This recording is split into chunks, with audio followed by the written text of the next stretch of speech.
सुप्रभात। अंतर्मुखी मन के आत्मानुभव। अंतर्मुखी मन के आत्मानुभव, यह हमारी आज की आध्यात्मिक चर्चा है। आनंद ही आत्मा का स्वरूप है। समस्त तृष्णापूर्ण चेष्टाओं की निवृत्ति में ही उसके प्रकाशित होने का स्थान है। जैसे अज्ञानी पुरुष जल में उत्पन्न तिनके और सेवार से ढके हुए जल को जलना समझकर जल के लिए मृग तृष्णा यानी बालू में जल का आभास ऐसे समझकर दौड़ता है, वैसे अपनी आत्मा से भिन्न वस्तु में सुख समझने वाला पुरुष आत्मा को छोड़कर विषयों की तरफ दौड़ता है। मनुष्य सदा सर्वदा शारीरिक एवं मानसिक आदि दुखों से आक्रांति रहता है। ये मनुष्य शरीर मरणशील तो है ही, कि जिसने बड़े श्रम और कष्ट से कुछ धन व भोग की प्राप्ति की, कर लिए तो क्या लाभ। लोभी और इंद्रियों के वश में रहने वाले धनिकों का सब पर संदेह बना रहता है। तो बुद्धिमान मनुष्य को चाहिए कि जिसके कारण शोक, मोह, भय, क्रोध, राग, कायरता, भ्रम आदि का शिकार होना पड़ता है, उस धन और जीवन की स्पृहा का त्याग कर दे। समय किसी की भी प्रतीक्षा नहीं करता, बल्कि समय की प्रतीक्षा लोगों को करनी पड़ती है। अतः ग्रस्त धर्म के अनुसार सभी कार्य संपन्न करते हुए भगवान की तरफ उन्मुख होकर उन्हें अपना सभी भार सौंपते हैं। संत महात्माओं की सेवा से भी उदासीन नहीं रहना चाहिए। ग्रस्त साधकों को भीतर से विरक्त रहते हुए बाहर से आम आदमी के समान लोक व्यवहार में अनुरक्त आम आदमी जैसा ही व्यवहार करना चाहिए। ग्रस्त साधक को अर्थ और काम के लिए बहुत कष्ट नहीं उठाना पड़ता। प्रारब्ध के अनुसार जो मिल जाए उसी में संतोष करना चाहिए। जहाँ संतोष है वहाँ सुख निवास करता है। जब तन्मयता की अवस्था परफेक्ट हो जाती है, जिसमें हम सब गुरुदेव की याद में लगे रहें और गुरुदेव को भी हमारा ध्यान हर समय रहे, तो एक प्रकार से हमारे गुरुदेव में लय होने की अवस्था आ जाती है। इसमें हम अपने आप को तो भूल जाते हैं और गुरुदेव का अस्तित्व ही हमें याद रहता है। यूँ कहिए कि गुरुदेव हैं और हम नहीं। हमारे शरीर, रंग रूप सब गुरु रूप हैं, हम हैं ही नहीं। सूफी संत अपनी भाषा में इसे फनाफिल से कहते हैं। गुरु में लय की यही अवस्था है, शब्दों का केवल अंतर। ये बहुत ऊंची अवस्था है, जिसे मिल जाए उसका बहुत बड़ा सौभाग्य। विशेष स्थितियों में गुरु भी अपने शिष्यों में लय हो जाते हैं। ये स्थिति करोड़ों अरबों में कहीं एक को ही सौभाग्य से प्राप्त होती है। ऐसे शिष्य असाधारण संस्कार वाले, या यूँ कहिए कि इस आध्यात्म के कार्य के लिए ही सृष्टा के आदेश से अवतरित होते हैं। ऐसे शिष्य तो आरंभ से ही अनोखी छटा वाले होते हैं और भगवान नाम का प्रचार भी उनके द्वारा बहुत अधिक होता है।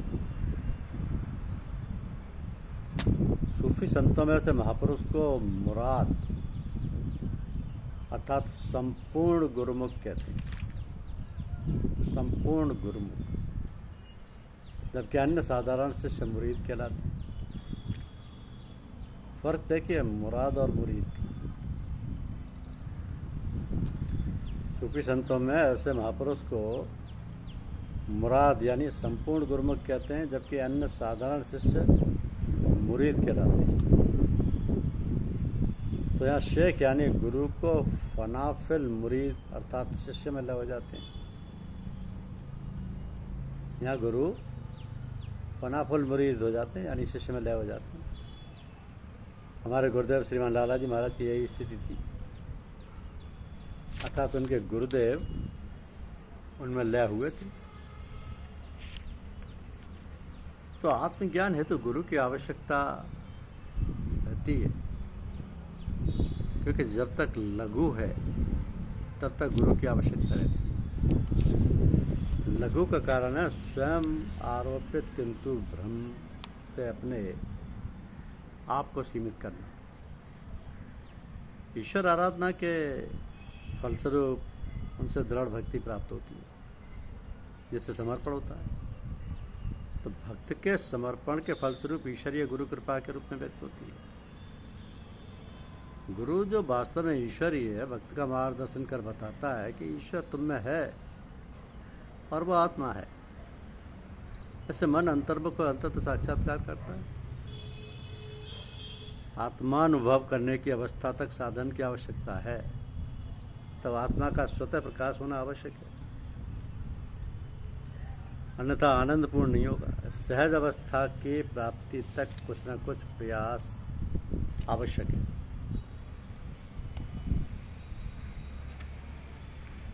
एक स्थिति होती है दा। गुरुदेव ये कहा करते थे कि दा। अब ये दा के मायने क्या होते हैं समझिए कि एक समय देवता, मनुष्य और असुर सबके पिता में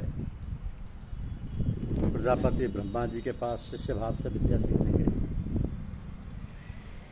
एवं नियम पूर्वक ब्रह्मचर्य का पालन करते हुए उनकी सेवा करने लगे। इस प्रकार कुछ काल बीत जाने पर उन्होंने उपदेश ग्रहण करना चाहा। तो सबसे पहले देवता ने जाकर प्रजापति से प्रार्थना की कि भगवान हमें उपदेश दीजिए। प्रजापति ने उत्तर में एक ही अक्षर कह दिया, दा। अब स्वर्ग में भोगों की भरमार है। भोग ही देवलोक का सुख माना गया है। कभी वृद्ध न होकर देवगण सदा इंद्रिय भोगों में लगे रहते हैं। अपनी समझता पर विचार कर देवताओं ने दा का अर्थ दमन इंद्रिय संयम समझा और अपने को कृत्य मानकर प्रजापति को प्रणाम कर वे वहां से चलने लगे। तो प्रजापति ने कहा, क्यों, मेरे उपदेश किए हुए अक्षर का अर्थ तो तुम समझ गए ना? देवताओं ने कहा, जी समझ गए। आपने हम विलासियों को इंद्रिय दमन करने की आज्ञा की। प्रजापति ने कहा, तुमने ठीक समझा, मेरे दा कहने का यही अर्थ है, जाओ, परंतु मेरे उपदेश के अनुसार चलना, तभी तुम्हारा कल्याण होगा। तदनंतर मनुष्यों ने प्रजापति के पास जाकर कहा, भगवान हमें उपदेश दीजिए। प्रजापति ने उनको भी वही दा अक्षर सुना दिया। अब मनुष्यों ने विचार किया कि हम कर्मयोनि होने के कारण सदा लोभवश कर्म करने और अर्थ संग्रह करने में लगे रहते हैं। इसलिए प्रजापति ने हमें लोभियों को दान करने का उपदेश दिया। यह निश्चय कर वे अपने को सफल मनोरथ मानकर चलने लगे। तभी प्रजापति ने उनसे पूछा, तुम लोग मेरे कथन का अर्थ समझकर जा रहे हो ना? संग्रह प्रिय मनुष्यों ने कहा, जी हाँ समझ गए, आपने हमें दान करने की आज्ञा दी है। यह सुनकर प्रजापति प्रसन्न होकर बोले, हाँ, मेरे कहने का यही अर्थ है, तुमने ठीक समझा। अब इसके अनुसार चलना, तभी तुम्हारा कल्याण होगा। इसके पश्चात असुरों ने प्रजापति के पास जाकर प्रार्थना की, तो भगवान हमें उपदेश दीजिए। इनको भी प्रजापति ने दा अक्षर का उपदेश दिया। असुरों ने समझा, हम लोग स्वभाव से हिंसा प्रवृत्ति वाले हैं, क्रोध और हिंसा हमारा नित्य का व्यापार है। अतः प्रजापति ने हमें दुष्कर्म से छुड़ाने के लिए कृपा करके जीव मात्र पर दया करने का उपदेश दिया। यह विचार कर वे जब चलने को तैयार हुए तो प्रजापति ने यह सोचकर कि ये लोग मेरे उपदेश का अर्थ समझे या नहीं, उनसे पूछा, तुम जा रहे हो, परंतु बताओ मैंने तुम्हें क्या करने को कहा है? तब हिंसा प्रिय असुरों ने कहा, देव, आपने हम हिंसकों को दा कहकर प्राणी मात्र पर दया करने की आज्ञा दी। ये सुनकर प्रजापति ने कहा, वत्स, तुमने ठीक समझा, मेरे कहने का यही तात्पर्य था। अब तुम द्वेष छोड़कर प्राणी मात्र पर दया करने से तुम्हारा कल्याण होगा।